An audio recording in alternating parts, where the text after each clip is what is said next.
Here's my palette at the end of teaching a 2-week workshop in Rome. So I've been using the palette every day. It's gotten well organized and reorganized. This is a good sort of place to start to look at how it ends up. Here's a painting I did on St. Peter's Square with that palette. And a well-organized palette is very useful. When you're out on site and things are changing, the clouds are moving, the light's changing, you want to be as prepared as possible. So I like to I pre-mix a lot of color. I annotated that palette at first so you can see what the colors were and what I mixed them with. You'll notice this palette's organized dark to light. So warmer colors on the right, dark to light, cooler colors on the left, dark to light, and all the mixed colors in the middle. So here's another look at the annotated palette again with those colors sort of circled and telling you what they are. So this palette's a little more open. I'm going to pare down a little bit for this demonstration and use not quite so many colors. Here's a shot of a painting I'll do with this palette, and there's all the colors on the palette that I'm going to mix for you right now. So let's get started. All right, so we're going to mix some colors for landscape, for plein air. And here are color notes I have. I showed you that annotated palette. So here are the colors I ended up with, kind of on the average from doing a lot of these. And not that these will be perfect, but it's very good practice to keep color notes, to get colors that are useful to you and keep track of them and know what you mix them with so you can get them back. Because color takes practice and work just like drawing. So it makes sense to keep track of what you had so that each time you go back to painting, you don't have to wonder what you had before that was working out and start from scratch. So here's the palette that I have. And again, organize your palette like mine. If you're not sure how to organize it, there's some variation on this, but this is very sensibly organized. I have colors essentially dark to light, warm colors on this side, cool colors on this side. So here's burnt sienna, Mars orange, yellow ochre, cadmium red medium, cadmium yellow light down the warm side, and on the cool side, ultramarine blue, cobalt blue, and titanium white. I may add cerulean blue in there because that's a nice color too. So the first thing I want to mix are some neutrals. Right? These neutrals down here are really useful. You notice I don't have any green on the palette. I'm going to mix all my greens. That way I can control the temperature. And a good way to control the temperature is to start with like a mixed black, which I'm going to make with ultramarine and burnt sienna. Right, just like this is the palette we used before. It's a good limited palette and it makes very good mixed blacks. So this one's a little bit bluer, so I'll use that for a cool one. I'm going to start, since this is like a darkest dark, has no white in it, I'm going to start putting this a little bit off center on the cool side. And then I'll add a little bit more sienna into it to warm it up a little bit. Then I have a warm dark. So I'll start doing the same thing and go down the warm side. That's a little too warm. That way I can nudge colors around. So these neutrals are really useful. So the first thing, I probably will speed this up and mix some neutrals and then slow it back down for the sky colors and other landscape colors. So these color notes again, up here I have colors that I was using for the sky. And these have been useful, nudging them around. They've been useful in California, Italy. They're useful colors. Here's a little like mountains at a distance ballpark color. Here's some cloud colors. You notice they warm up a lot as they get lighter because the light from daylight is warm. And here's these sort of neutral colors, a little bit cooler, a little bit warmer, dark to light. These are very useful because those neutral colors, like the side of a building, if it's fairly neutral, those can take time to mix. So I want to mix a lot of color because my time is really valuable when I'm outside painting something. And if I can do prep work here, it's going to save me time and effort when I'm out in front of what I'm trying to paint. So I'll speed it up a little bit and do the neutrals, and I'll slow it back down to do the sky and cloud colors, explain it a little bit more. Going over to time lapse, those two darkest ones, again, are ultramarine blue and burnt sienna. Now I'm going to start tinting out the warm and cool grays. And these warm and cool grays are really useful. So many times when you're outside, something is like bricks are a little warmer and sidewalk is a little cooler. They're very useful to have different values of these colors mixed up. So as I come up, I may also use the cobalt blue, Mars orange. They also balance each other really well, just like the ultramarine blue and burnt sienna. All right, so now I mixed up those neutrals, and again, dark to light, warmer, cooler. You notice I put little piles over here because I ended up with, as I was adding the white, I ended up with so much paint. I decided it would probably be better just to pull some aside, so I knew I wouldn't really need that much, and that'd probably be useful for some of the other colors. So I'm gonna scrape down what I have here. And then I'll mix a couple of sky colors and then switch back to a quicker view. So here's like a dark color for the sky. And one of the common mistakes is people just mix like blue and white for sky color, which is kind of way too saturated. Like that's like a beer sign or something. So again, color has something called a point of incandescence, which means how saturated can you make something before it looks like a light source. So I want to dirty my colors a little bit. I'm going to put a little bit of the other colors in it. And you'll notice, so this is sideways, but this would be the sky up higher as it gets closer to the horizon. Here in California, the sky gets kind of dirty towards the horizon, but so it lightens towards the horizon and gets slightly yellower.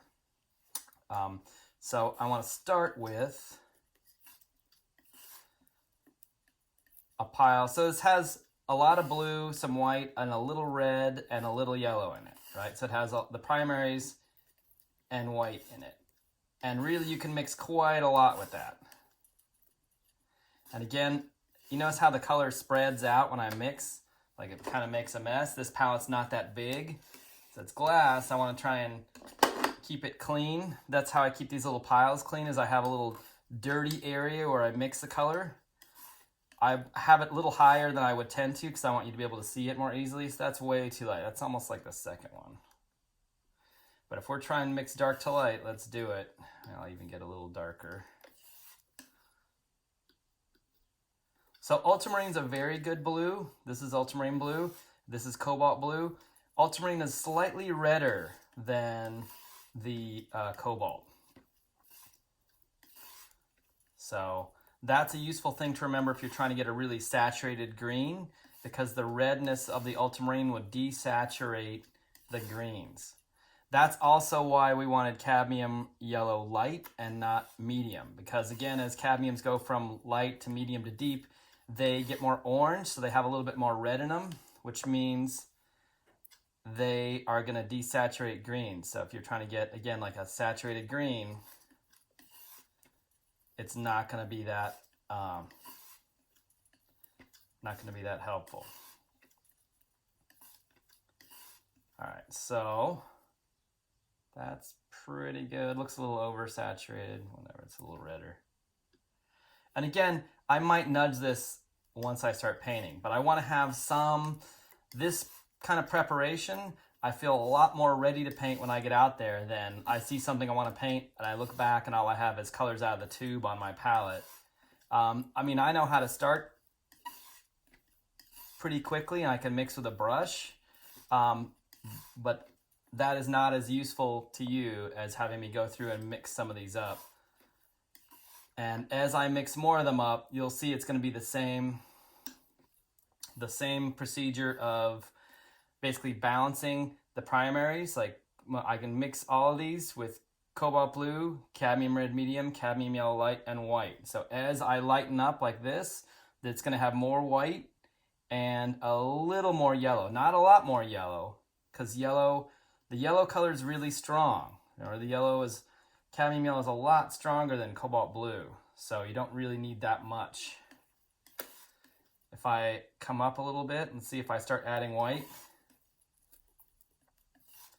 I can get that second one. So if I just add white, it stays pretty cold. It lightens up, but if you just add white, the sky is going to look flat and dead, right? We see through more sky closer to the horizon than we do up high. So see, it's too blue. I'm going to yellow it a tiny dot. Maybe even the yellow ochre is good because it's not quite so yellow. Let's see.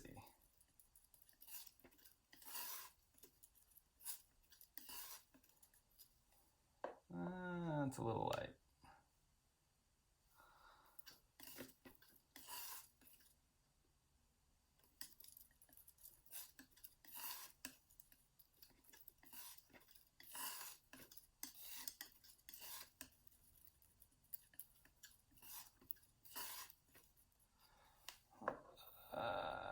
It's getting closer. It's a little less blue too. So basically it was just a little oversaturated with the blue. Remember, you want to save your saturation since colors have a point of incandescence. You want to save your saturation just like you would save your extremes of value. So I'm pulling my blue down a little bit. That looks pretty decent. It still looks a little violety.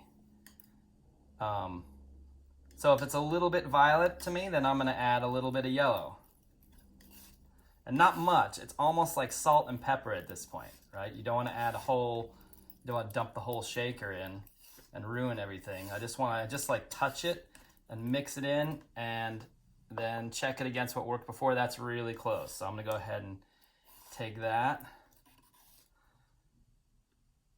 as like a lighter. So this would be up closer to the above us. This is a little closer to the horizon. That honestly might be enough for me to start. Like, this is a lot of colors to mix. Maybe I'll mix a couple of these cloud colors as well. But those are all the same thing. They're all the primaries in white. As I add more white, I'm also warming them up. So this gets kind of pinkish and yellowish depending kind of time of day. You know, sometimes things get golden and the colors really change a lot. But in general, this like underbelly of cloud and then the values and colors on the cloud have been really useful to have a first guess down on the palette and then nudge it rather than just start from scratch every time. So I might also use some of these mud colors I had left from doing the neutrals in the clouds. Let's see if I can do this quick. So I can get to painting. So the thing is, everyone's impatient to get painting. Like, I'm impatient to get painting right now. But I know if I have my palette brain more prepared, I'll be happier, right? It's hard to paint outside.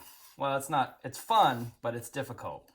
And the more you can be prepared, the happier you'll be. If I don't have to go back and mix a color, let's see, that looks a little too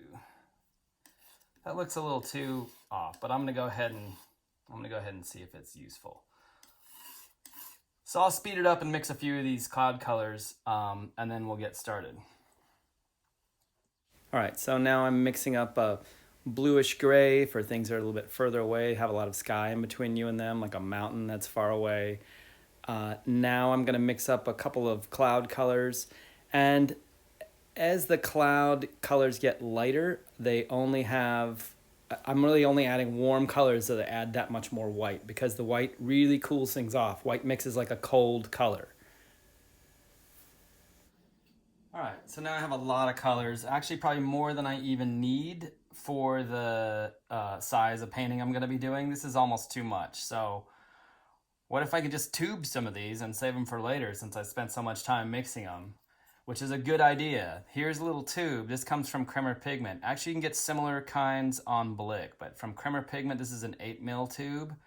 They only come in boxes of 100, which is a big box, but I could put some of this, since I mix so much, in the back of the tube. You fill it, tap it down, and crimp the back.